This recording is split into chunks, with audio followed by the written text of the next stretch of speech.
हर वो तबका जो नरेंद्र मोदी का वोटर नहीं है, उनको डराने की कोशिश हो रही थी। क्या 12 साल से डराने वाले नरेंद्र मोदी डर गए?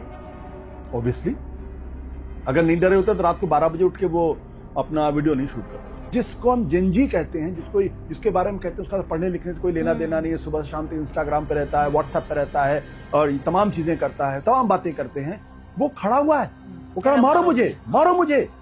मैं सलूट करता हूं ऐसे बच्चों को। अर्नब गोस्वामी कह रहे हैं कि लोगों का ट्रायल होना चाहिए, क्लीन अप होना चाहिए। योगेंद्र यादव, वो कई जो चेहरे वहां पर मौजूद थे, कह रहे हैं इन सब का ट्रायल होना चाहिए क्योंकि ये सब दंगा कराना चाहते थे और नरेंद्र मोदी ने देश को दंगों की आग में झोंकने से बचाने के लिए ये इस्तीफा लिया है। हमारे मित्र थे, क्यों उनको आप इतना भाव दे रहे हैं? कम्युनलिज्म है जब आप किसी धर्म के खिलाफ नफरत फैलाते हैं, और आरएसएस की विचारधारा की बुनियाद है मुसलमानों, क्रिश्चियंस के खिलाफ नफरत पैदा करना। अगर इसको हटा दीजिए तो आरएसएस का कोई अस्तित्व नहीं है। 27 लाख लोग वोट नहीं दे पा रहे हैं और सुप्रीम कोर्ट इतनी कैजुअल हो सकती है कि नहीं इस बार आपने वोट दिया, अगली बार तो आप ये भी कह सकते हैं इस बार चुनाव नहीं करना, 5 साल बाद करा लीजिएगा। Is it the way? अगर लोगों के वोटिंग राइट्स नहीं है तो डेमोक्रेसी नहीं है। सिंपल सी बात। The ideology will fight back, the government will fight back. अब सजग रहने का वक्त है। इतनी आसानी से हार मानने वाले लोग बिल्कुल इतना, वो जो गॉयबल्स ने कहा था कि my dead bodies will leave this building, तो ये मान लेना कि नहीं अब ये हार गए हैं और इनका इकबाल खत्म हो गया है तो ये चुपचाप सरेंडर कर देंगे। No, that is not going to happen. They will fight back and as a citizen we have to be vigilant. नमस्कार, इस खास पॉडकास्ट में आपका बहुत बहुत स्वागत है। मैं हूं आरफा खानम शेरवानी। भारत का समाज और भारत की राजनीति एक ऐसे दौर से गुजर रहा है जिसको मैं एक ऐतिहासिक लम्हा कहती हूं। हम एक ऐसे दौर के, एक ऐसे लम्हे के चश्मदीद गवाह बन रहे हैं जिसका शायद मैं कहूंगी, और यकीन जानिए इस बात को, कि मैं 6 हफ्ते पहले तक भी नहीं सोच सकती थी कि इस कार्यक्रम में यहाँ मैं ये बातें आपके सामने कर रही होंगी। जिस तरह से बहुत तेजी के साथ भारत फाशीवाद के अंधे कुएं में उतर रहा था, नहीं लगता था कि जनता की आवाज सत्ता के बहरे हो चुके कानों तक पहुंचेगी। लेकिन कॉकरोच जनता पार्टी और उससे भी ज्यादा भारत का युवा जिस तरह से सड़कों पर उतरा, और सबसे यंग जनरेशन, सबसे छोटी जनरेशन, छोटी छोटी उम्र के बच्चों ने एक तरह से मैं कहूंगी जितना क्लोज हम जा सकते थे तख्ता पलट के नजदीक जा चुके हैं। लेकिन अब सवाल ये पैदा हो रहा है, इसके बाद ये जेनजी जिसकी चर्चा पूरी दुनिया में हो रही है, इस जेनजी ने वो तो कर दिया, एक बड़ी पॉलिटिकल कंस्टिट्यूएंसी के तौर पर उभर गया है। इस जेनजी को सियासत ने बदला और इस सियासत को जेनजी ने हमेशा के लिए बदल दिया, जैसे भारत में राजनीति होती थी या अब जैसे होती रहेगी।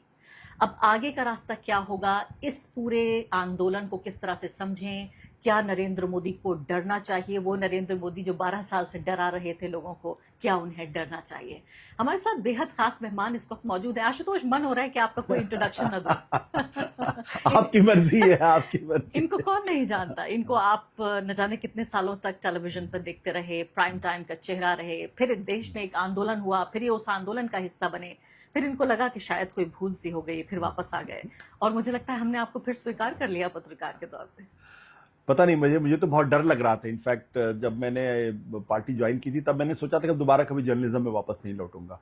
ये it was a conscious decision, और मैंने अपने परिवार में भी कहा था कि अगर मैं लौटा भी तो लोग मुझे स्वीकार नहीं करेंगे ये। और जब मैं वाकई में लौट रहा था, जब 2018 में मैंने फैसला किया कि मुझे पार्टी छोड़नी है, तब मैंने अपनी वाइफ को बहुत क्लियरली बोला था, बहुत साफ बोला था कि अगले 30 साल अगर मैं जिंदा रहा तो एक एनोनिमिटी सी जिंदगी होगी, but I am ready for that.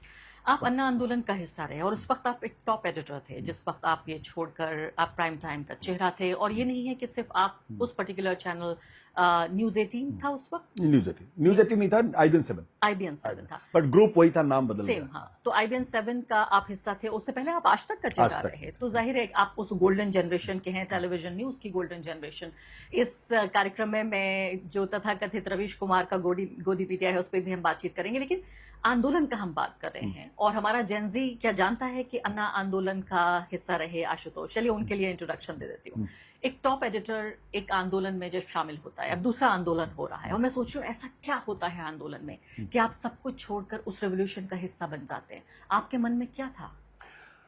देखिए, मैं उस वक्त तो जो सबसे बड़ी बात मेरे मन में थी कि इस देश की राजनीति बहुत खराब हो चुकी है, उसकी नैतिक आभा खो चुकी है। और अगर कुछ लोग सड़क पर उतरे हुए हैं जो भ्रष्टाचार के खिलाफ लड़ रहे हैं, जिस पॉलिटिकल एस्टैब्लिशमेंट के खिलाफ लड़ रहे हैं, सड़ा गला जो एस्टैब्लिशमेंट से खिलाफ लड़ रहे हैं, तो क्या मैं इस आंदोलन के साथ रहूं या ना रहूं? मेरे दिमाग में कोई कंफ्यूजन बिल्कुल नहीं था। और मैंने एक पत्रकार होने के नाते मुझे ये लगा, और मैं हमेशा स्टैंड लेता रहा हूं, चाहे चैनल के हेड के तौर पे, चाहे एज ए रिपोर्टर के तौर पे, चाहे जैसे, कि आज की तारीख में मुझे वो स्टैंड लेना पड़ेगा। अगर इस देश से भ्रष्टाचार को हटाना है तो हमें इस आंदोलन के साथ खड़ा होना पड़ेगा। और रामलीला मैदान पे मैं 13 दिन खड़ा रहा, सुबह 9 बजे से लेकर रात 12 बजे तक मैं वहां रहता था। लेकिन कोई ये नहीं कह सकता कि मैं आई वॉज वेरी अनक्रिटिकल। जब भी मुझे लगा कि आंदोलन में कुछ गड़बड़ी हो रही, मैंने उसकी भी आलोचना की। जब मुझे लगा कि नहीं अच्छा हो रहा, तो मैंने उसकी जम के तारीफ की। और कभी ये नहीं सोचा कि इसके कॉन्सिक्वेंसेस क्या हो सकते, क्योंकि उस वक्त बहुत सारे लोग थे जो ये भी सोचते थे कि ये तो अन्ना का आंदोलन है, ये तो दरअसल संघियों का आंदोलन है, ये आरएसएस का आंदोलन है, ये हिंदुत्ववादियों का, बहुत सारी धारणाएं। मैंने हमेशा ये बात कही है कि जब कोई मैस मूवमेंट होता है, जब कोई जन आंदोलन होता है, तो उसमें लेफ्ट राइट सेंटर सब तरीके के लोग होते हैं। उसमें एंटी सोशल एलिमेंट्स भी घुस जाते हैं, क्योंकि सबको अपना चेहरा चमकाना होता है। लेकिन एक आंदोलन की जो भूमिका है वो इस बात से तय होती है कि उसकी लीडरशिप किन लोगों के हाथ में है। वो लीडरशिप अन्ना हजारे के हाथ में जरूर थी, उसका चेहरा थे वो, और उसमें कई और हाँ, लेकिन उसमें प्रशांत लीडरशिप की पहली कड़ी, हाँ, पूरी सब संघियों की थी। मुझे याद है आशुतोष, आपने जरूर नहीं, मैंने कवर किया, हाँ, मैंने लाइव रिपोर्टिंग की है।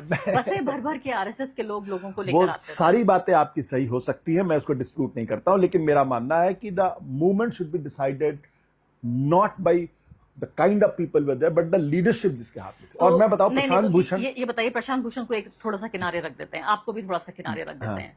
किरण बेदी, कुमार विश्वास, शाजिया इल्मी, इनको आप लीडरशिप नहीं कहते? नहीं, मैं लीडरशिप में बाबा रामदेव, नहीं, बाबा रामदेव तो कहीं नहीं थे। श्री रविशंकर, रामदेव बाबा कहना उनके लिए थोड़ी गलत होगा। रामदेव कहीं नहीं थे उस आंदोलन में, वो शुरुआत में आए थे। और आपको शायद बहुत कम लोगों को ध्यान होगा कि जनवरी में रामलीला मैदान पे एक अनशन हुआ था, जनवरी में एक रैली हुई थी। उस रैली का फेस रामदेव थे, लेकिन रामदेव ने उस मंच से जिस तरीके की भाषा का इस्तेमाल हुआ, उसके बाद यह तय हुआ कि अन्ना हजारे को इस आंदोलन का फेस बनाना चाहिए। और उस रैली में जो 2011 जनवरी 15 या 16 के आसपास की बात होगी, अन्ना हजारे पीछे थे। तो उसके बाद यह तय हुआ कि और रामदेव को इस बात की तकलीफ थी कि इस आंदोलन ने उनको अपना फेस नहीं बनाया। मैं जो कहना चाहता हूं कि अगर मैं उस आंदोलन के साथ खड़ा था, अगर मैं सपोर्ट कर रहा था, तो मैं तो सपने में भी नहीं सोच सकता कि मैं कभी आरएसएस के किसी आंदोलन के साथ जुड़। क्या आपको पता था कि कुछ आरएसएस के लोग इसमें? मैं देखिए, आरएसएस के लोग वहां लंगर लगाते थे, मैं जानता हूं। आरएसएस के लोगों ने भीड़ इकट्ठा करने की कोशिश की भी, मैं जानता हूं। लेकिन जो लीडरशिप थी, मैं अरविंद केजरीवाल ने पार्टी, आम आदमी पार्टी छोड़ दी, 4.5 साल वहां रहा और बहुत क्लोजली एसोसिएटेड था आंदोलन के साथ भी। मैं आज भी अरविंद केजरीवाल का मैं क्रिटिक हूं, लेकिन मैं ये कह सकता हूं कि जितने साल में रहा, जितना मेरा इंटरेक्शन था, मैंने कभी भी महसूस नहीं किया कि अरविंद केजरीवाल आरएसएस के आदमी, not even for a second I had that feeling. लेकिन क्या ये पता था कि ये आंदोलन सरकार बदलना चाहता है, तख्ता पलट चाहता है? नहीं, मुझे उस वक्त तक, मैं आंदोलन में मैंने पूरी किताब लिखी है। एक कोशिश जरूर उस वक्त की गई थी, मैं ये बता रहा हूं आपको, मैंने अपनी किताब में उसका जिक्र भी किया। कोशिश जरूर की गई थी उस आंदोलन के माध्यम से मनमोहन सिंह की सरकार को हटाने का, लेकिन जो एक आदमी उस वक्त मजबूती के साथ खड़ा था, उसका नाम था अरविंद केजरीवाल, मनीष सिसोदिया जैसे लोग। एक देयर वाज अ प्रपोजल, अगर आप मेरी किताब पढ़ेंगे तो आपको अंदाजा होगा। मैं ये कहना चाहता हूं कि देखिए, आंदोलन और अन्ना के आंदोलन को लेके मैंने बहुत बार ये कहा है, हर आदमी, बहुत सारे लोग कहते हैं कि संघियों का था, मैं इस थियरी को पूरी तरीके से डिस्प्रूव करता हूं। ऑन रिकॉर्ड प्रशांत भूषण ने मुझसे कहा इंटरव्यू में, पहले उन्होंने ट्वीट किया छोटा सा, फिर एक लंबा इंटरव्यू दिया, और उन्होंने साफ तौर पे कहा उन्हें इस बात का बेहद अफसोस है कि ये पूरा आंदोलन बेईमान था, झूठ पर आधारित था। हालांकि आप जानते हैं कि मनमोहन सरकार के कितने बड़े आलोचक हैं। उन्होंने कहा मुझे इस बात का अफसोस नहीं है, वहां करप्शन था और मैं उसके अगेंस्ट था, लेकिन साफ तौर पर उन्होंने कहा कि उनकी जिंदगी का सबसे बड़ा अफसोस रहेगा कि उसमें संघ का इन्वॉल्वमेंट था। मेरे जैसे पत्रकारों ने, बहुत ज्यादा उम्र उस वक्त मेरी नहीं थी, लेकिन मैं समझती जरूर थी राजनीति को, इसको इसलिए सपोर्ट किया था क्योंकि ये नहीं पता था कि ये संघ से जुड़ा हुआ है। लेकिन जिस तरह से कांग्रेस पार्टी का तख्ता पलट किया गया, आप सोचिए कि सारे, इवन भ्रष्टाचार के बहुत सारे आरोप, आशुतोष अब तो आपको पता है, वो झूठ पर आधारित थे। देखिए, आज हम कितने साल, 15 साल, हाँ, ऑडिटिंग की सारी रिपोर्ट्स वगैरह सब मेडअप थी। उसके बाद उन साहब ने, विनोद राय ने बीजेपी ज्वाइन कर लिया। देखिए, दोनों चीजों का अलग करना पड़ेगा। विनोद राय की जो रिपोर्ट थी, उस वक्त हम सब लोगों ने उसको कवर किया था और उसमें रोज मनमोहन सिंह के इस्तीफे मांगते थे। हमको भी सेल्फ क्रिटिकल होना पड़ेगा कि हमने उन रिपोर्ट्स को क्यों एक पवित्र ग्रंथ की तरीके से, हाँ, पवित्र ग्रंथ की तरह क्यों मान लिया। लेकिन 15 साल पे जब हम वापस लौट के देखते तो बहुत सारी ऐसी चीजें हमको दिखाई पड़ती जिसके आधार पे हम एक अलग तस्वीर बनाते हैं। लेकिन जब तक मैं उस आंदोलन से जुड़ा हुआ था, जब तक मैं आम आदमी पार्टी के साथ था, मैं ये पूरी जिम्मेदारी के साथ कहता हूं, अगर एक पल के लिए भी मुझे लगता कि आरएसएस का प्रायोजित कार्यक्रम है या आरएसएस के लोग इस आंदोलन को चलाना चाहते हैं या आंदोलन को लीड करना चाहते हैं, मैं एक सेकंड भी वहां नहीं रहता। ये मेरा वकार है और मैं उस पूरी मजबूती के साथ उस पर खड़ा हूं। मुझसे ज्यादा, और मैं आज से नहीं, मैंने अलीगढ़ यूनिवर्सिटी में जाके आरिफ मोहम्मद खान से कहा था, जब वो वहां पे जाके उन्होंने अटल बिहारी वाजपेयी, लाल कृष्ण आडवाणी की तारीफें करनी शुरू की, तो मैं तब उनसे कहा था कि आपने अपने स्पीच में 16 बार अटल बिहारी वाजपेयी का नाम लिया है और 20 बार लाल कृष्ण आडवाणी का नाम लिया है। आप उनकी तारीफ कर रहे हैं जो इस देश के अंदर जो है वो नफरत का वातावरण पैदा कर रहे हैं। आप फुट सोल्जर को टारगेट कर रहे हैं, जो सोर्स ऑफ हेट्रेड आप उस पर, यह मैंने ओपनली कहा। तब मैं तो करीब 2001 या बल्कि 99-98 की बात होगी, उस वक्त की बात है ये। और तब वो मेरे पास आए, बोले आपने तो सबके सामने मेरा चेहरा वो कर दिया। मैंने कहा नहीं सर, मैं तो कोई व्यक्तिगत बात नहीं है, मैं तो एक आइडियोलॉजिकल पोजीशन है जो मैंने ली है। तो मैं गारंटी के साथ अभी भी मैं कहता हूं कि Arvind Kejriwal is not communal. लेकिन उनकी राजनीति में बेईमानी आ गई है, ये मैं जानता हूं। उनकी राजनीति में भ्रष्टाचार आ गया, ये मैं जानता हूं। उनकी राजनीति में झूठ आ गया, ये मैं जानता हूं। लेकिन मैं कैसे मान लूं कि जब मैं वहां पे था तो अरविंद ने मुझे कोई धोखा देने की कोशिश की। अरविंद ने कभी मेरे साथ बेईमानी नहीं की, मैं ये जानता हूं अच्छी तरीके से। हाँ, उनकी पॉलिटिक्स बदल गई, उनकी सोच बदल गई। क्या झूठ है उनकी राजनीति में? आप जिस भ्रष्टाचार को हटाने के लिए आए थे, आज उसी भ्रष्टाचार का हिस्सा बन गए। कोर्ट ने तो उनको बाइज्जत बरी कर दिया है। देखिए, कुछ चीजें होती हैं जो अदालतों में साक्ष्य नहीं मिलते, लेकिन जिस अरविंद को मैं जानता था, ये वो अरविंद केजरीवाल नहीं है। वो अरविंद केजरीवाल कभी भी शीश महल में नहीं रह सकता था। वो अरविंद केजरीवाल कभी भी लैविश जिंदगी नहीं जी सकता था। वो अरविंद केजरीवाल जो पंजाब और दिल्ली के अंदर जिस तरीके से भ्रष्टाचार इनकी सरकारों में है, वो कभी बर्दाश्त नहीं कर सकता था। वो आदमी बदल गए, मैं मानता हूं। हो सकता कि मैं उनको नहीं पहचान पाया। और कम्युनलिज्म पे भी उनका रिकॉर्ड बहुत साफ नहीं है। दिल्ली दंगों से लेकर शाहीन बाग का पूरा आंदोलन रहा, वही मुसलमान। कम्युनलिज्म में भी मैं अरफा में एक बात मैं आपसे थोड़ा सा नाइत्तफाकी रखता हूं। कम्युनलिज्म पर से और कम्युनल अपॉर्चुनिज्म या वो फर्क है। मैं जानता हूं कि जब दिल्ली में दंगे हो रहे थे तो बचाया नहीं लोगों को, बिल्कुल मैं आपकी बात से सहमत हूं। लेकिन जब कोई विचारधारा जो अपने स्वभाव में कम्युनल है, जब वो करती है तो अपने स्वभाव में फैसिस्ट होती है। जब कोई धर्म का इस्तेमाल करके वोट लेने की कोशिश करता है, तो नहीं है वो, हाँ, अवसरवादी है। हाँ, बिल्कुल अवसरवादी। इसलिए मैंने कहा, क्या कांग्रेस के अंदर ऐसे लोग नहीं है? आजादी की लड़ाई से लेकर अभी तक का पूरा इतिहास उठा के देखिए, तो बाकायदा संघ का है कांग्रेस। तो हिंदुत्ववादी होना और हिंदूवादी होना ये दो अलग अलग चीजें। सरदार पटेल हिंदूवादी थे, डॉक्टर राजेंद्र प्रसाद हिंदूवादी थे, गोविंद बल्लभ पंत हिंदूवादी थे, पीडी टंडन हिंदूवादी थे, मदन मोहन मालवीय हिंदूवादी थे, लाजपत राय हिंदूवादी। मैंने इन सबके लिटरेचर पढ़े हैं और मैं कह सकता हूं कि जो लोग विवेकानंद को आज कोट करते हैं, क्या और उनसे इंस्पिरेशन लेके हिंदुत्ववाद को खड़ा करने की कोशिश करते हैं, क्या एक शब्द मुझे दिखा सकते हैं कि जो स्वामी अरविंदो में हो या जो विवेकानंद में हो जिसमें नफरत हो मुसलमानी के खिलाफ? Not a word. क्या मदन मोहन मालवीय में आपको नफरत दिखाई पड़ती है? वो हिंदुओं को इकट्ठा करने की बात करते, तो हिंदू असर्शन बिना मुसलमानों की नफरत। बिल्कुल। ये जो विचारधारा है हिंदुत्ववाद, ये इसका हिंदू धर्म से कोई लेना देना नहीं है। ये हिंदुत्ववादी लोग उसी तरीके से जैसे जिन्ना ने इस्लाम का इस्तेमाल करके पाकिस्तान खड़ा किया, वैसे ये हिंदू धर्म का इस्तेमाल करके ये अपनी राजनीति को खड़ा करना चाहते हैं और देश को बर्बाद करना चाहते हैं। ये मैं बहुत जिम्मेदारी के साथ इस बारे में कह रहा हूं। इसलिए मैंने कहा कि मेरे पिताजी, और मुझे मेरी आंखें कब खुली जब मेरे पिताजी आते हैं तो सुबह 5:30 बजे उठते हैं और उठने के बाद नहाते हैं और उसके बाद वो जाते हैं और वो मंदिर में जाके पूजा करते हैं। तो क्या मैं उनको हिंदुत्ववादी मानूं? नहीं। धार्मिक होना, रिलीजियस होना, अपने फेथ के प्रति कमिटेड होना, हिंदू धर्म के बारे में बात करना, यह कम्युनलिज्म नहीं है। कम्युनलिज्म है जब आप किसी धर्म के खिलाफ नफरत फैलाते हैं, और आरएसएस की विचारधारा की बुनियाद है मुसलमानों, क्रिश्चियंस के खिलाफ नफरत पैदा करना। अगर इसको हटा दीजिए तो आरएसएस का कोई अस्तित्व नहीं है। ये नफरत कूट कूट कर भरी हुई है। और यही जो जहर है, इसी के बारे में 11 सितंबर 1948 को जो सरदार पटेल ने गांधी जी की हत्या के बाद जो चिट्ठी लिखी थी गोलवलकर, उसमें यही लिखा था कि हिंदुओं की रक्षा करना, हिंदुओं के लिए लड़ना अलग बात है, लेकिन जैसे ही आप मुसलमानों की तरफ देखते हैं, आप जहर का जो वातावरण आपने पैदा किया, दरअसल उसकी वजह से गांधी की बली हुई। तो we have to make the difference, and unfortunately हम लोगों में से बहुत सारे लोग इस डिफरेंस को भूल जाते हैं। जी हाँ, ये बहुत जरूरी था ये वार्म अप के अन्ना आंदोलन की याद दिलाना, क्योंकि आंदोलन और आंदोलन की बात हो रही है, दोनों ही हमारी ताज़ा याददाश्त का हिस्सा हैं। जेनजी को पता नहीं है, इसलिए जेनजी को बताना जरूरी था कि कैसे हुआ, और खासकर आशुतोष एक उस आंदोलन का हिस्सा रहे। कई बार शक किया गया, आपने भी शक किया कि ये जो जेनजी आंदोलन था कॉकरोच जनता पार्टी का, ये भी वाज स्पॉन्सर्ड बाय आम आदमी पार्टी? नहीं, मुझे जो शक मैं नहीं कहूंगा, मेरे मन में एक अप्रीहेंशन था जब अभिजीत दिपके जब दिल्ली एयरपोर्ट पर आते हैं, और उसके बाद हिंदुस्तान दिल्ली की वो पुलिस जो जंतर मंतर पर 2 आदमियों को खड़ा होने की इजाजत नहीं देती है, उनको एयरपोर्ट पे जाके उन्होंने इजाजत दी, तब मेरे मन में शक हुआ कि ये तो इस सरकार का तरीका नहीं है, ये सरकार का डीएनए नहीं है। अगर इनकी पुलिस जाके दे रही तो कुछ तो गड़बड़ लग रहा मुझे। फिर वो गए वहां पे, और मैं लगातार उस लेंस से अपने आप को देखता भी था, और मैंने लिखा भी, मैंने तो अपने कॉलम में भी लिखा, हिंदी में भी लिखा, अंग्रेजी में भी लिखा, और बोला भी इस बारे में। उसके बाद सोनम वांगचुक जब धरने में बैठे, तो उनकी पत्नी ने जिस तरीके से राहुल गांधी पर टिप्पणी की, मेरे मन में संदेह पैदा हुआ कि ये अगर आप वाकई में आंदोलन के साथ जुड़े हुए हैं तो आपको इससे क्या फर्क पड़ता है कौन सी राजनीतिक पार्टी है, कौन सी राजनीतिक पार्टी नहीं है।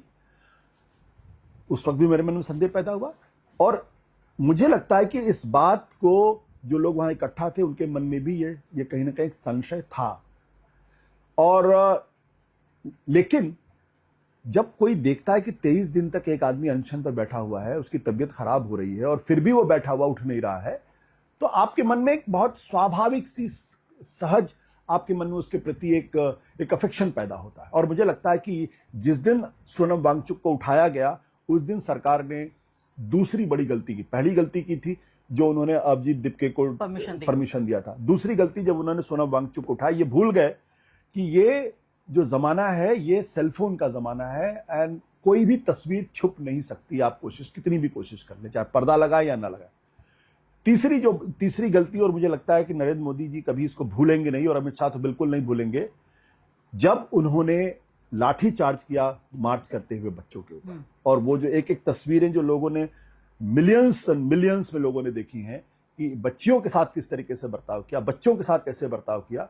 हमें अपने बच्चों से तकलीफ हो सकती है, हमें उनकी हरकतें पसंद नहीं हो सकती हैं, बट क्या हम अपने बच्चों को जानवरों के तरीके से मारेंगे?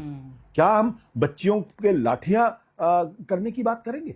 ये अगर इस सरकार में जरा भी शर्म होती तो मैं तो फिर कहता हूं अमित शाह को जिम्मेदारी लेके अपने पद से इस्तीफा देना चाहिए, क्योंकि दिल्ली की पुलिस वो सीधे अमित शाह को रिपोर्ट करती है।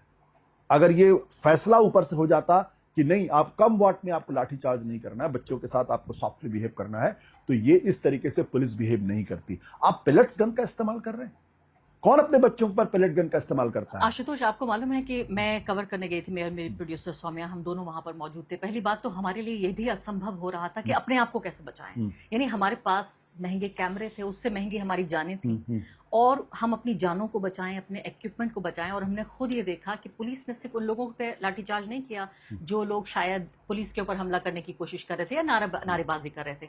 लड़कों को लड़कियों में झाड़ियों में ले जाकर अकेला देखकर, आप सोचिए बदमाशों की तरह जैसे इनसे बदला लेना है, उनको जिसको अकेला मिल गया उस पे 4 पुलिस वाले टूट पड़ते थे। 2 बार इसको कवर करते हुए मैं गिर गई और मेरा पैर मुड़ गया, उसमें चोट भी आई। तो मैं बताना चाहती हूँ आपको कि बाकायदा इंस्ट्रक्शंस ये थे कि इनको धो देना है, इनको खत्म करना है, इनको सबक सिखाना है।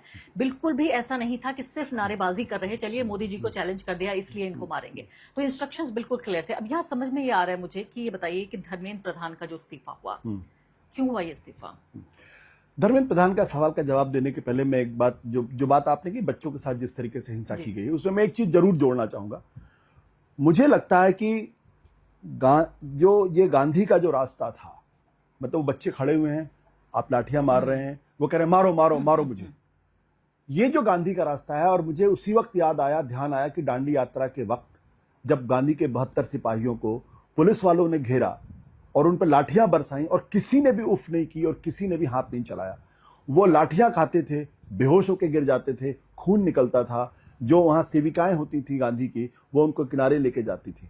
मुझे उस दृश्य याद हुआ आया। अच्छा। और मुझे लगा कि जिस गांधी की हत्या इस विचारधारा ने 30 जनवरी को की थी, वो विचारधारा आज भी उसी मजबूती के साथ उन सांप्रदायिक ताकतों से लड़ रही है। और अंत में उसने दिखा दिया कि गांधी भले ही उनकी मृत्यु हो गई, भले ही उनका कत्ल कर दिया हो, लेकिन आज फिर वही गांधी जिंदा हो गए। संभव ही नहीं था कि जिसको हम जेनजी कहते हैं, जिसके बारे में कहते हैं उसका पढ़ने लिखने से कोई लेना देना नहीं है, सुबह शाम तक इंस्टाग्राम पे रहता है, व्हाट्सएप पे रहता है और तमाम चीजें करता है, तमाम बातें करते हैं, वो खड़ा हुआ है, वो कह रहा मारो मुझे, मारो मुझे। मैं सलूट करता हूं ऐसे बच्चों को। और ये वो नैतिक ताकत थी। बिना नैतिक ताकत के आप इस तरीके का आंदोलन ना तो चला सकते हैं, ना आंदोलन किसी इतने ताकतवर आदमी को हरा सकती। जहां तक धर्मेंद्र प्रधान का प्रश्न है, देखिए इस सरकार को अगर अक्ल होती, मेरी माँ कहती है ना, मेरी माँ कहती है कि जो बहुत चालाक कौवा होता है वो अंत में टट्टी खाता है। मेरी माँ यही कहती है, मेरी माँ बहुत ठेस गांव की हैं, वो अवध की हैं, वो यही कहती कि जो चालाक कौवा होता है वो अंत में टट्टी खाता है। तो जब आप आवश्यकता से ज्यादा आप चालाकी करेंगे तो आपके साथ यही होगा। हकीकत ये थी कि इस देश में हर आदमी को मालूम था कि ये बच्चे पॉलिटिकल नहीं है। पॉलिटिकल लोग नफा नुकसान देखते हैं, ये बच्चे कमिटमेंट लेकर आए थे। और ये जैसे जैसे आंदोलन बढ़ता जा रहा था, अगर धर्मेंद्र प्रधान का इस्तीफा इन्होंने पहले दिन ले लिया होता, या जिस दिन सोनम वांगचुक को हटाकर उस दिन हटा दिया, उस दिन इस्तीफा ले लिया होता, तो ये इतना बड़ा मूवमेंट खड़ा नहीं होता और सरकार का इकबाल इतना कमजोर नहीं होता। तो ये एक बड़ी गलती थी जिसको डैमेज कंट्रोल के माध्यम से इन्होंने धर्मेंद्र प्रधान का इस्तीफा लिया, ये सोच के नहीं कि वो कोई प्रायश्चित कर रहे हैं। उन्होंने अपने खत में लिखा है कि इसलिए दंगा ना हो देश में, बिल्कुल, इसलिए मैं इस्तीफा दे रहा हूँ, इसलिए नहीं। और ये इस्तीफा नहीं दिया है, ये इस्तीफा लिया गया है डैमेज कंट्रोल करने के लिए। क्योंकि इस भारतीय जनता पार्टी की जो सबसे बड़ी ताकत है और अकेली ताकत, उनका नाम है नरेंद्र मोदी। इस आंदोलन ने नरेंद्र मोदी की जो कुछ भी आभा थी उसको पूरी तरीके से नोच के किनारे फेंक दिया है। जब लोग नरेंद्र मोदी का नाम लेते हुए आपके ऊपर टूट पड़ते थे, गालियां देते थे, खुलेआम उनकी आलोचना हुई, खुलेआम उनको गालियां पड़ी हैं। उनको भी ये समझ जाना चाहिए। जब देश का प्रधानमंत्री रात को 12 बजे उठ के जब वो जंजी की तरीके से वीडियो बनाने लगे, तो समझ लीजिए कि वो कंफ्यूज्ड भी है और डरा हुआ भी है। He was desperate and confuse both. 2 दिन आपने बनाया, आपके जब सारे हथियार खत्म हो गए तब आपको लगा कि नहीं, अब इसके अलावा कोई रास्ता नहीं है। आपको पता है आशुतोष, प्रोटेस्ट साइट पर आप ये देखिए इस तरह के नारों का इस्तेमाल किया गया। आप जिस जेंजी का जिक्र कर रहे हैं, ये जेंजी, मुझे जलन हो रही है इनसे, ये डरते ही नहीं है। मुझे लोग कहते हैं आप बड़ी बेखौफ औरत हैं, आप बड़ी बेखौफ पत्रकार हैं। मैं बड़ी डरपोक पत्रकार हूं। अगर मैं इन लोगों के सामने देखूं जिन नारों का इस्तेमाल वो कर रहे हैं, जिस तरह से अपने शरीर को वो एक शील्ड की तरह इस्तेमाल कर रहे हैं कि मेरा शरीर, मेरा करियर, मेरा भविष्य, मेरी जिंदगी कोई मायने ही नहीं रखती। मेरे मन में पत्रकारिता करती हूँ लेकिन सदा हुआ रहने की कोशिश करती हूँ, जिंदगी की परवाह करती हूँ, करियर की परवाह करती हूँ, सेहत की, शरीर की परवाह करती हूँ। मैं देखती हूँ ये कौन से क्रांतिकारी हैं जिन्हें किसी बात का की फिक्र ही नहीं है, होश ही नहीं है। सर पे कफन बांध के वो लोग वहां पहुंचे। और सबसे ज्यादा जो बहुत ही एक डिस्टिंक्ट, एक नुमाया बात मुझे समझ में आई, जिसको अजीब सा भी लगा, वो ये था कि गाली गलौज की भाषा में प्रधानमंत्री नरेंद्र मोदी को 12 साल में किसी आंदोलन, किसी व्यक्ति, आप और मुझे कहा जाता है कि हम बड़े मोदी विरोधी लोग हैं, किसी आंदोलन, कहीं पर किसी पत्रकार ने उसका 1% भी कोई बात नहीं कही है। जो जेंजी ने 1 हफ्ते के भीतर, 4 दिन के भीतर उनको पूरी तरीके से समझिए कि मोदी, एंटी मोदी वेव चल रही थी। इसको आप किस तरह से देखते हैं? ये वो वोटर हैं जिसमें से बहुत सारे फर्स्ट टाइम वोटर्स हैं, बहुत सारे ऐसे हैं 2029 में वोट करेंगे। ये नरेंद्र मोदी से इनको सिर्फ इतना सा गिला है कि हमें नीट में पर्चा लीक हो गया, या हमारे एजुकेशन सिस्टम में प्रॉब्लम है, या ये कोई आइडियोलॉजिकल ऑपोजिशन भी है? देखिए, उस उम्र का जो जोश होता है वो आकाश भी उसको नहीं कवर कर सकता।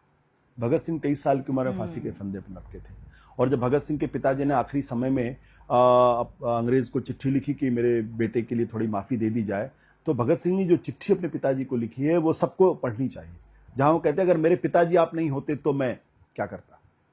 और वो हंसते हंसते फांसी के फंदे पर चढ़े थे। 26-27 साल की उम्र में चंद्रशेखर आजाद ने अंग्रेजों का सामना किया, और जब अल्फ्रेड पार्क में पकड़े गए, जब उनको घेर लिया पुलिस ने, तो उन्होंने खुद को गोली मारी थी। ये वही उम्र कर सकती है, हमारी आपकी उम्र में कोई नहीं कर सकता, क्योंकि हमारे इतने कंसर्न्स होने लगते हैं, हमारे दिमाग इतनी तरीके से चलने लगता है, हमारे इंटरेस्ट आ जाते हैं।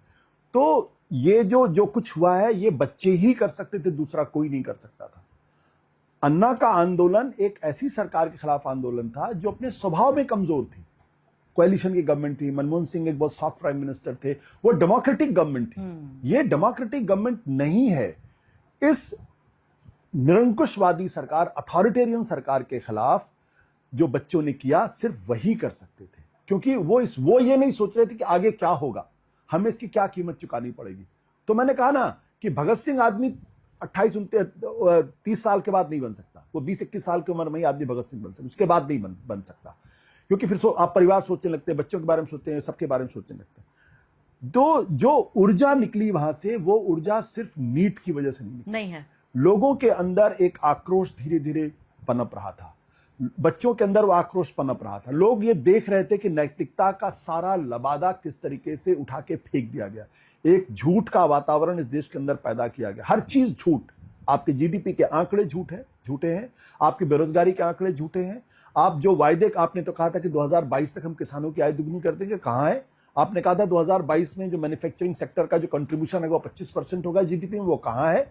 आज आप थर्ड लार्जेस्ट इकोनॉमी के बारे में बात नहीं करते हैं। आपने तो सारे आंकड़े छुटा। तो लोग इस बात को देख रहे थे। उसके बाद क्या हुआ कि 2024 के बाद हार जो हुई, जो आप बहुमत का आंकड़ा नहीं हुआ, जिस तरीके से आपने अनैतिक तरीके से सारी राजनीतिक पार्टियों को तोड़ना शुरू कर दिया, जिस तरीके से चुनाव आयोग का इस्तेमाल हुआ, जिस तरीके से चुनाव हमारे यहां संदिग्ध हो गए, ये सब लोग देख रहे थे। ऐसा नहीं था बच्चे देख नहीं रहे थे, जो बच्चे विदेशों में पढ़ रहे हैं या जो यहां पढ़ रहे हैं वो सब देख रहे थे इस बारे में। और एक एक इंफॉर्मेशन आपको इंस्टा पे मिल रही है, आज आपको गूगल पे मिल रही है, यूट्यूब, सब जगह मिल रही है इंफॉर्मेशन, लोगों को लगातार मिल रही थी। लेकिन बोले कौन? क्योंकि डर का वातावरण, खौफ का वातावरण। किसी को अपने माँ बाप की चिंता होती थी, किसी को अपने करियर की चिंता होती। लेकिन कहते हैं ना कि एक चिंगारी काफी थी इस पूरे को, ज्वालामुखी को भड़काने के लिए। इसलिए जो हुआ वो अनायास नहीं है, it was just waiting to happen, और इसलिए ये हुआ।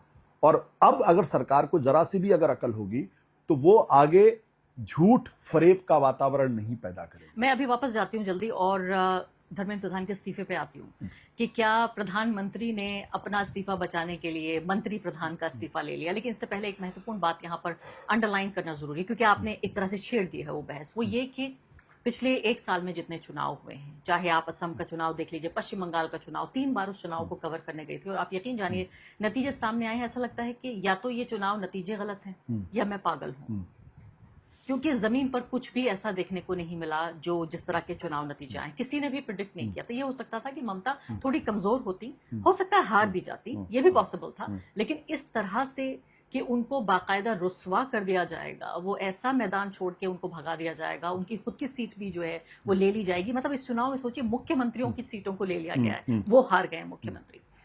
तो ये पूरे तरीके से जब हर जगह नरेंद्र मोदी, उनकी पॉलिटिकल पार्टी बीजेपी और आरएसएस इतने लोकप्रिय हैं कि इतने मार्जिन से ये चुनाव जीत रहे हैं, तो ये कौन दीवाने हैं जो सड़कों पर आकर प्रोटेस्ट कर रहे हैं? हमारे किसान प्रोटेस्ट कर रहे हैं, हमारा मजदूर पर प्रोटेस्ट कर रहा है, मुसलमान प्रोटेस्ट कर रहा है, किसान प्रोटेस्ट कर रहा है, अब हमारा जेनजी भी आ गया है, मिडिल क्लास परेशान है, हमारा मजदूर फैक्ट्रियों में काम करने वाला परेशान है। तो जब इतने लोकप्रिय हैं कि कोई चुनाव नहीं हार रहे हैं, तो सड़क पे क्यों आ रहे हैं? इधर मोदी को वोट देकर इधर प्रोटेस्ट करने आ जाते हैं। बिल्कुल, यही तो मैं कह रहा हूं।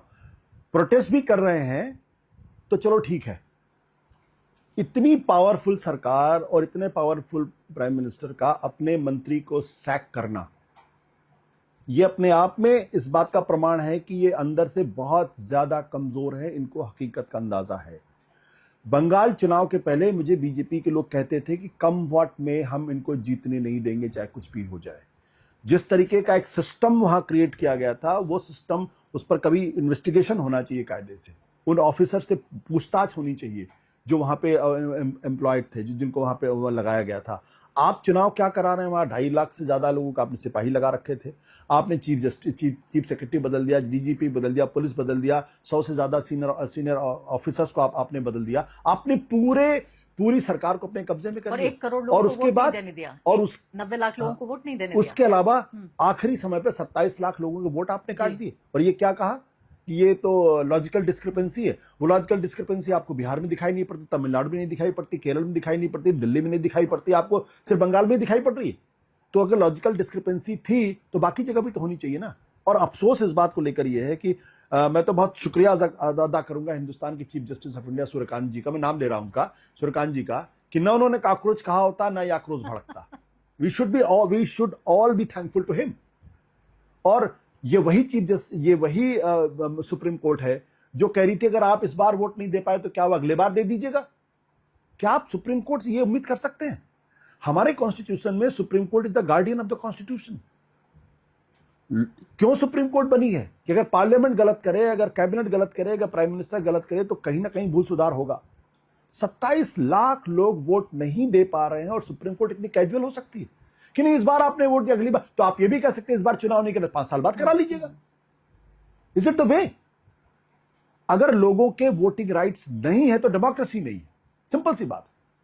क्या आपने कभी डिक्टेटरशिप में आपने देखा वोट पड़ते हुए?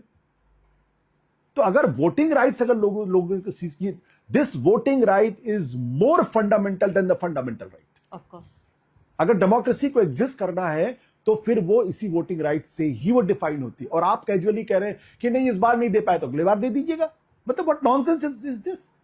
27 लाख लोग वोट नहीं दे पा रहे हैं और ये चुनाव आप जस्टिफाई करते हैं। कायदे से तो ये जो सब कुछ हुआ था इस पर इलेक्शन कमीशन को भंग कर देना चाहिए था। How can it decide something like this? But unfortunately हर इस तरीके के निरंकुशवादी स्टेट में होता है, इंस्टीट्यूशन सरेंडर कर देते हैं, लोगों की स्पाइंस नहीं होती है।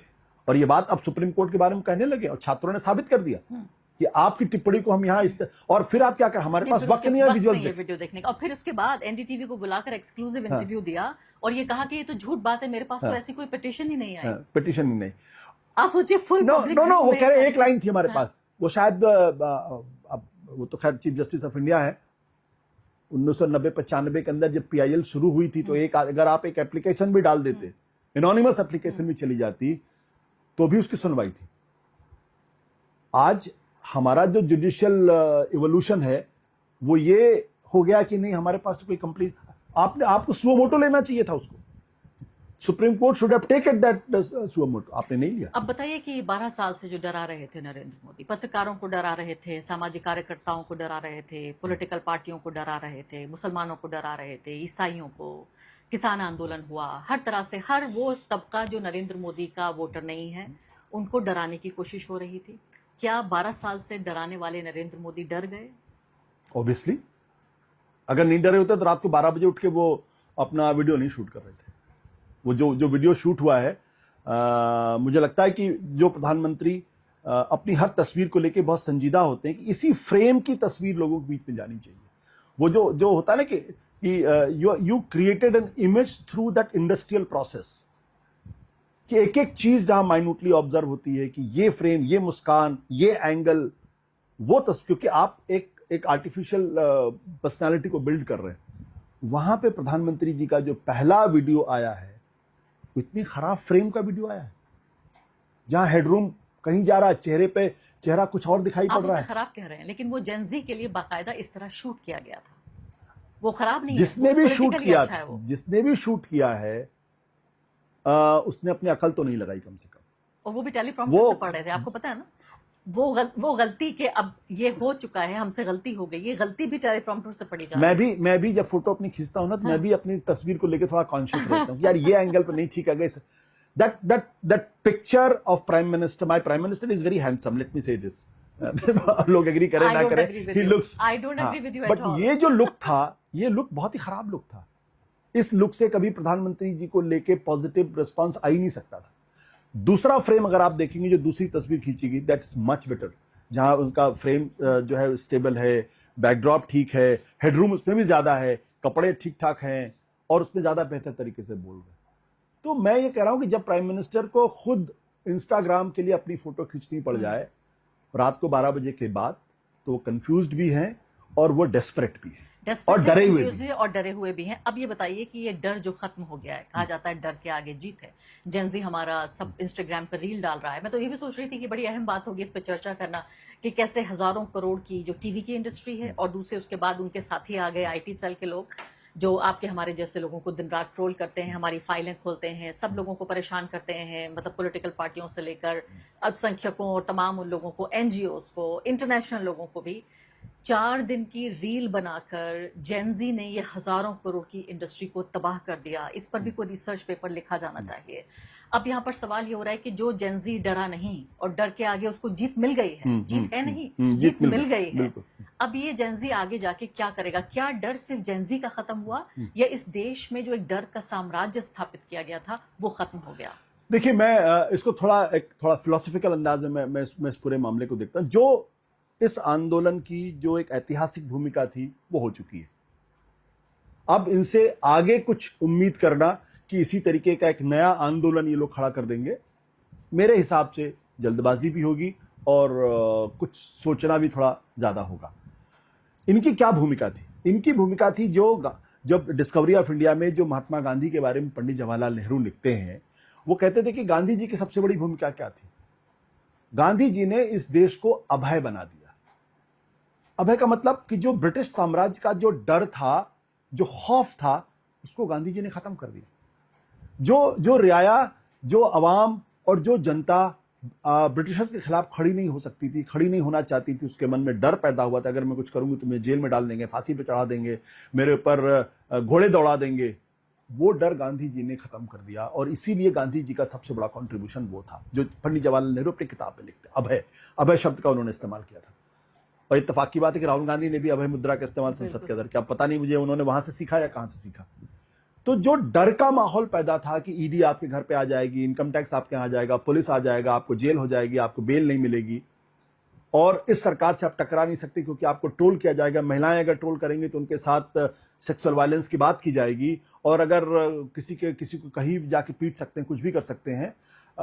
वो डर इस आंदोलन ने खत्म कर दिया।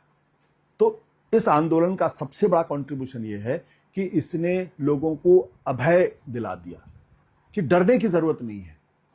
और ये इसलिए मैं कहता हूं डर खत्म होने का मतलब क्या है? कुछ लोगों का शासन, और शासन किसी का भी हो, वो हमेशा रिप्रेसिव इन नेचर होता, coercive in nature. State by nature is repressive, state by nature is repressive. किसी को अगर जान लेने का अधिकार है तो वो जुडिशरी के थ्रू स्टेट के पास वो पावर है। हम आप किसी की जान नहीं ले सकते, लेकिन स्टेट अगर चाहे तो किसी की भी जान ले सकता है, किसी को फांसी के फंदे पे चढ़ा सकता है। State by nature is repressive. ये जो सरकार थी, इसने तो इस रिप्रेशन का जो सबसे उच्चतम बिंदु होता है वहां जाके कर लिया। मैं सोच ही नहीं सकता हूं कि टीएमसी के इतने सारे सांसद एक साथ भाग जाएंगे बिना डर के। बिना डर के सवाल ही impossible, it's next to impossible. मैंने भी जर्नलिज्म किया है, मैं भी राजनीति को लंबे समय से देख रहा हूं, समझ रहा हूं।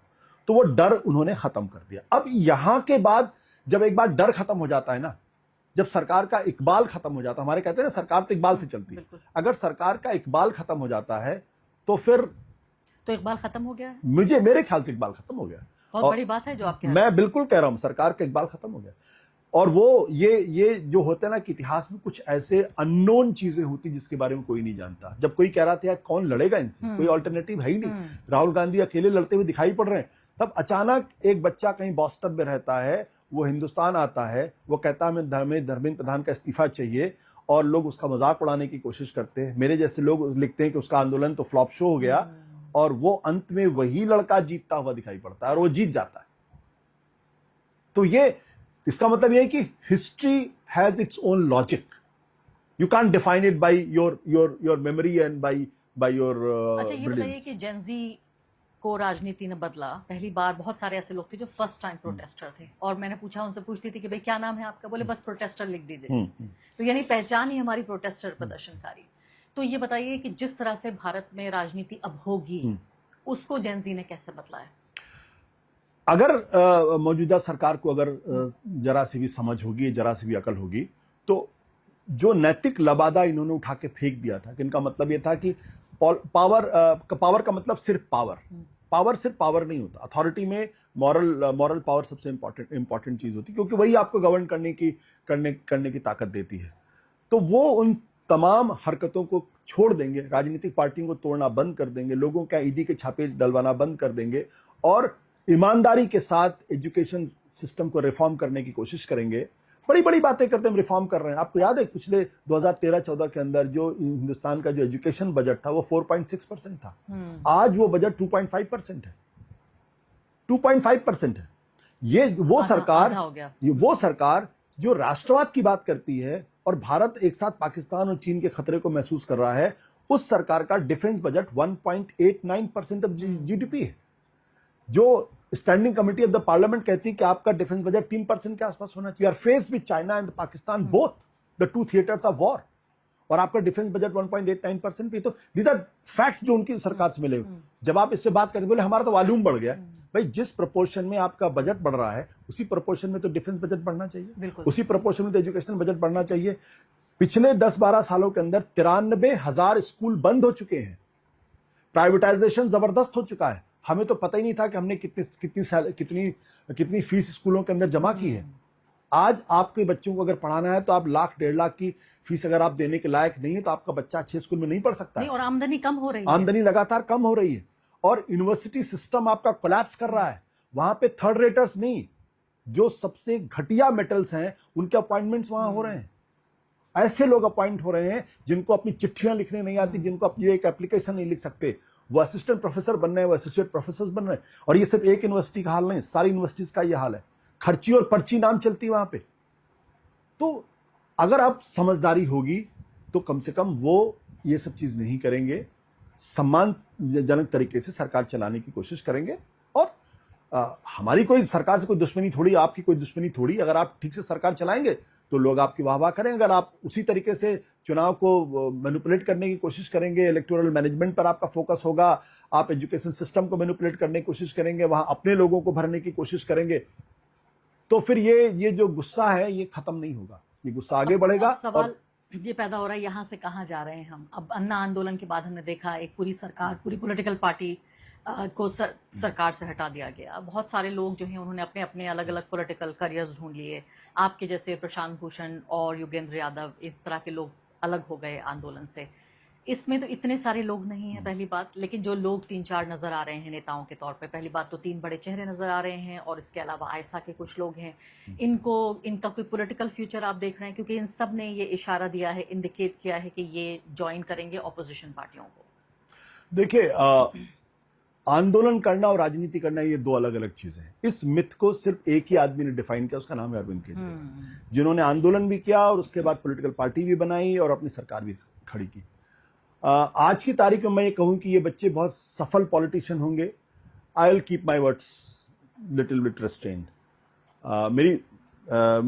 मेरी दुआ है कि ऐसे बच्चे जो एनर्जी से भरे हुए हैं, जो एक सच्चाई की लड़ाई लड़ना चाहते हैं, राजनीति में आना चाहिए, क्योंकि राजनीति में ऐसे लोगों की जरूरत है। बट क्या कामयाबी उस तरीके से मिलेगी जैसे अभी मिली है? मैं नहीं कहूंगा, क्योंकि राजनीति बहुत अलग तरीके की चीज है। लेकिन हाँ, अगर ये पॉलिटिक्स में आते हैं तो उनका स्वागत होना चाहिए, और अपने इसी जिजीविषा को, इसी जीवटपन को अगर बनाए रखते हैं, इसी ऊर्जा को बनाए रखते हैं, तो देश का भला होगा और देश में बदलाव आएगा।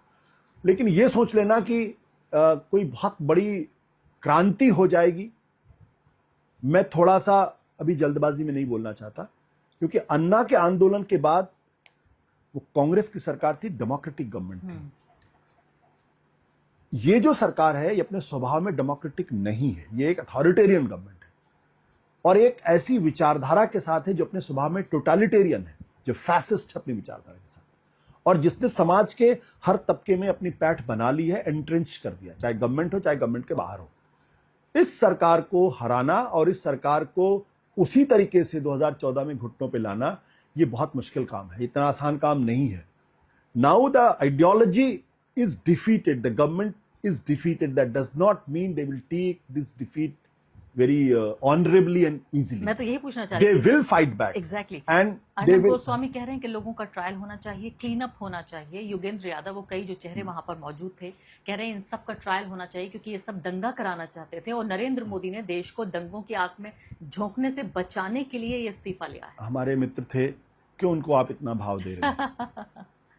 एक और बात उन्होंने कही, उन्होंने कहा कि अमेरिका ने कहा है यूएस एम्बेसी को बाकायदा टैग करके, हमारे दादा कहते थे, बड़की मार रहीम की चित से देवतार। इनको इतना भाव मत दीजिए कि इनके बारे में यहाँ बैठकर हम चर्चा करें। सरकारी पॉइंट ऑफ व्यू है, लेकिन सरकारी पॉइंट ऑफ व्यू है ये। आप सरकारी पॉइंट ऑफ व्यू सब ठीक है, लेकिन मतलब मैंने कहा आइडियोलॉजी विल फाइट बैक। नहीं, बट सरकार में ये सोच होगी, अगर अर्नब कह रहे हैं। मैं इसीलिए कह रहा हूँ, the ideology will fight back, the government will fight back. अब सजग रहने का वक्त है, इतने आसानी से हार मानने वाले लोग नहीं। बिल्कुल। इतना वो जो गॉयबल्स ने कहा था कि माई dead bodies will leave this building, तो ये मान लेना कि नहीं अब ये हार गए हैं और इनका इकबाल खत्म हो गया है तो ये चुपचाप सरेंडर कर देंगे, no, that is not going to happen. They will fight back and as a citizen we have to be vigilant, क्योंकि ये अपनी जमीन को रिक्लेम करने की कोशिश करेंगे बाय राइट वेज और द रॉन्ग वेज. मोस्टली मुझे डर है कि वो गलत तरीके से करने की कोशिश करेंगे. बिल्कुल आखिरी सवाल आपसे, आम आदमी पार्टी, कांग्रेस पार्टी दोनों श्रेय लेने की कोशिश कर रहे थे. राहुल गांधी तो राहुल गांधी हैं, जैसे वो करते हैं पॉलिटिक्स वही कर रहे थे. मुझे नहीं लगता कि वो श्रेय लेने की कोशिश कर रहे थे. अगर वो ऐसा करते तो कल नेहा बोरा और दानिश और आयशा के तमाम लड़कियों को बुलाकर मंच से पीछे हट गए और माइक उनको दे दिया. नरेंद्र मोदी 1000 साल भी अगर उनकी जिंदगी होगी तब भी वो ये नहीं कर पाएंगे जो राहुल गांधी ने किया. तो मुझे नहीं लगता कि वो श्रेय लेने की कोशिश कर रहे थे. लेकिन आम आदमी पार्टी के लोगों ने बाकायदा ऑफिशियली अपनी नाराजगी जाहिर की कि जब प्रधानमंत्री के आवास पर पहुंच गए थे राहुल गांधी के, ये तो डिवाइड करने की कोशिश कर रहे हैं. इसका मतलब कि मैं इसको इस तरह से नहीं देख रही हूँ. मैं इस तरह से देख रही हूँ कि इस पूरे प्रोटेस्ट से, इस क्रांति से कुछ हासिल करने की कोशिश कर रही थी आम आदमी पार्टी, जो उसको लगा कि मेरे पास जो केक था उसको आधा राहुल गांधी खा रहे हैं. तो पहली बात तो क्या ये केक है? दूसरी बड़ी बात कि क्या राहुल गांधी को इससे क्या मिला, कांग्रेस पार्टी को क्या मिला, आम आदमी पार्टी को क्या? देखिए, हिस्ट्री को जिसको क्रेडिट देना होगा या क्रेडिट देना होगा वो क्रेडिट उसको मिलेगा. इन बच्चों को क्रेडिट मिलेगा. इन बच्चों के बाद अगर किसी को क्रेडिट मिलेगा तो राहुल गांधी को क्रेडिट मिलेगा, क्योंकि इस मुद्दे को सबसे पहले किसने उठाया? राहुल गांधी ने उठाया था. नीट के बारे में कौन बात कर रहा था? राहुल गांधी बात कर रहे थे. कोटा कौन गए थे? राहुल गांधी गए थे. एनएसयूआई के लोग, सेवा दल के लोग, तमाम यूथ कांग्रेस के लोग अलग अलग जगहों में प्रदर्शन कर रहे थे, उन्हीं के लोग कर रहे थे. ये अलग बात है कि मेन स्ट्रीम टीवी चैनल्स में दिखाया नहीं जा रहा था, अखबारों में कवरेज मैं तो फॉलो कर रहा था, इसलिए मैं इस बात को अच्छी तरीके से जानता, और कोई इस बात को डिनाई नहीं कर सकता. लाठियां वहां भी चली हैं, आंसू गैस के गोले वहां भी फेंके गए हैं, वाटर कैनन वहां भी चले हैं. तो वो उस बात को उठा रहे थे, लगातार उठा रहे थे. और उन्होंने जो प्रधानमंत्री के घर के पास जाने की बात की, तो आम आदमी पार्टी ने सबसे ये तो अन्ना के आंदोलन के दौरान रोज होता था. ये तो रोज होता था. तो अरविंद केजरीवाल मेरे सामने आके पूछे ना, मैं उनसे पूछूंगा कि आप जब गृह मंत्री के घर के दरवाजे जाने की बात करते, जब प्रधानमंत्री के घर पे जाके बैठने की बात करते, तो आप क्या कानून तोड़ रहे थे? और सबसे बड़ी बात क्या है, क्या इस देश की सरकार को, क्या इस देश के प्रधानमंत्री को लीडर ऑफ अपोजिशन से डर लगता है? लीडर ऑफ अपोजिशन का प्रधानमंत्री के दरवाजे के बाहर जाके नहीं बैठ सकता. अगर वो मोस्ट सैनिटाइज्ड प्लेस है तो कोई लीडर ऑफ अपोजिशन के जाने के बाद से वहां प्रधानमंत्री की सुरक्षा को खतरा होगा? ये किस तरीके का नैरेटिव? इससे ज्यादा बेवकूफाना बात ही नहीं हो सकती. मैं तो सोच नहीं सकता हूं कि प्रधानमंत्री को बुलाना चाहिए लीडर ऑफ अपोजिशन को. आइए आप मेरे घर पे चाय पीजिए. आप यहां क्यों बैठे? मेरे घर पे आके बैठिए, पूरा आंदोलन खत्म हो जाता. आप तो होम सेक्रेटरी को भेज रहे हैं, आप तो अपने पीएमओ के कैबिनेट मिनिस्टर को भेज रहे हैं. अच्छा है उन्होंने भेजा, कम से कम उन्होंने इतना तो रिकॉग्नाइज किया. सवाल बहुत महत्वपूर्ण है. सवाल यह कि जब इस देश के अंदर एक आदमी सोचे कि मैं ही हूं और बाकी कुछ नहीं है, विपक्ष को भी यह सोचना पड़ेगा, इंक्लूडिंग राहुल गांधी को, कि अगर आप आंदोलन के रास्ते पर रहेंगे, अगर आप जनता के मुद्दों को उठाएंगे, तो देर सवेर लोग आपके साथ जुड़ेंगे. दुर्भाग्य की बात क्या है कि राहुल गांधी के अलावा कोई इन मुद्दों को नहीं उठा रहा. उनकी पार्टी में भी नहीं उठाते. उनके पार्टी में भी डरे हुए लोग, उनकी पार्टी में ज्यादातर डरे हुए लोग हैं. विपक्ष में जो बाकी के लोग हैं, अब अरविंद केजरीवाल को राहुल गांधी से प्रॉब्लम है, ममता बनर्जी को कलकत्ता चुनाव के पहले कांग्रेस पार्टी से प्रॉब्लम थी, लेफ्ट से प्रॉब्लम थी. जब आप चुनाव हार गई, जब आपकी पार्टी खत्म होने के कगार में है, तब आप कह रही हम इंडिया गठबंधन के हिस्से हैं. आप भूल गए उस बयान को जो ममता बनर्जी ने कहा था कांग्रेस पार्टी को तो 40 सीटें नहीं मिलेंगी. तब आप सबोटाज नहीं कर रहे थे. ये क्यों है? क्योंकि चाहे अरविंद केजरीवाल हो, चाहे ममता बनर्जी हो, विपक्ष के ज्यादातर नेताओं के पास कोई विचारधारा नहीं है. उनकी पूरी लड़ाई कुर्सी तक है और उस कुर्सी को पाने की जद्दोजहद है. अगर आइडियोलॉजी होती नीतीश कुमार के अंदर, एक दिन बैठ के आप नरेंद्र मोदी को देश के लिए खतरा बनाते हैं और अगले दिन उनकी गोद में जाके बैठ जाते हैं. या तो आपका ये बयान बकवास है या वो बयान बकवास है, दोनों तो सही नहीं हो सकते. या फिर आप यहां पे झूठ बोल रहे थे या फिर वहां पे आप झूठ बोल रहे थे. क्योंकि आइडियोलॉजी का क्राइसिस तो शायद इस मूवमेंट के पास भी था कि इसकी मांगें जरूर थी, इसकी एक राजनीति थी, लेकिन कोई विचारधारा नहीं थी. बिल्कुल आखिरी सवाल, जहां से शुरू किया था इस पॉडकास्ट को वहीं खत्म करना चाहती हूँ कि एक लॉस्ट रिवोल्यूशन का आप हिस्सा रहे, एक ऐसा आंदोलन जिसको आप सोच रहे थे कि आपकी क्रांति है वो, दैट्स योर रिवोल्यूशन.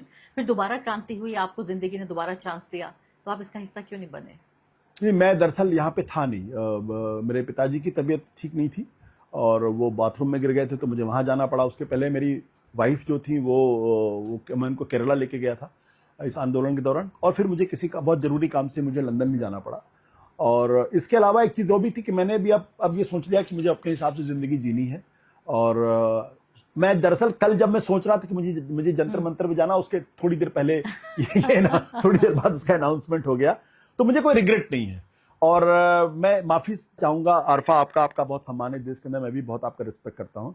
अन्ना का आंदोलन was not a last revolution. बहुत सारे लोग फ्रेंच रिवोल्यूशन के बारे में कहते हैं कि फ्रेंच रिवोल्यूशन तो फेल्ड रिवोल्यूशन था, और फरीद जकरिया ने तो पूरी किताब ही लिख दी जिसमें कहा कि इट्स अ फेल्ड रिवोल्यूशन, बहुत सारे रिवोल्यूशन का जिक्र करते हुए। अगर फ्रेंच रिवोल्यूशन अगर फेल है तो इस दुनिया के अंदर कोई भी रिवोल्यूशन कामयाब नहीं है। फ्रेंच रिवोल्यूशन ने पहली बार इक्वलिटी लिबर्टी का वो इक्वलिटी लिबर्टी फ्रेटर्निटी का कॉन्सेप्ट दिया। दुनिया के अंदर डेमोक्रेटिक गवर्नमेंट्स हो सकती हैं, इसका एक सूत्र वहां से निकला। लेकिन अगर आप उसको देखें, it was the most violent revolution. जिन्होंने आंदोलन की इसका सूत्रपात किया था, they were also faced with guillotine, उनको भी गिलोटिन का सामना करना पड़ा था। और उसके बाद नेपोलियन पैदा हुआ था। तो हमने लोकतंत्र की लड़ाई वो थी, और वो अंत कहां हुआ उसका? राजशाही में। लेकिन फ्रेंच रिवोल्यूशन हमेशा याद किया जाएगा, इक्वलिटी लिबर्टी एंड फ्रेटर्निटी। तो अन्ना का आंदोलन एक नहीं होता तो ये फाशीवाद हमें नहीं भुगतना पड़ता। नहीं, ये तो बहुत सारे लोग कह सकते हैं कि फ्रेंच रिवोल्यूशन अगर नहीं होता तो वहां पे नेपोलियन बोनापार्ट नहीं आता, वहां पे वायलेंस नहीं होता, बहुत लोग मारे गए थे उसमें। इसकी जो प्रतिध्वनि है, जो आज जो आंदोलन हुआ है, ये उसी आंदोलन की उपज है।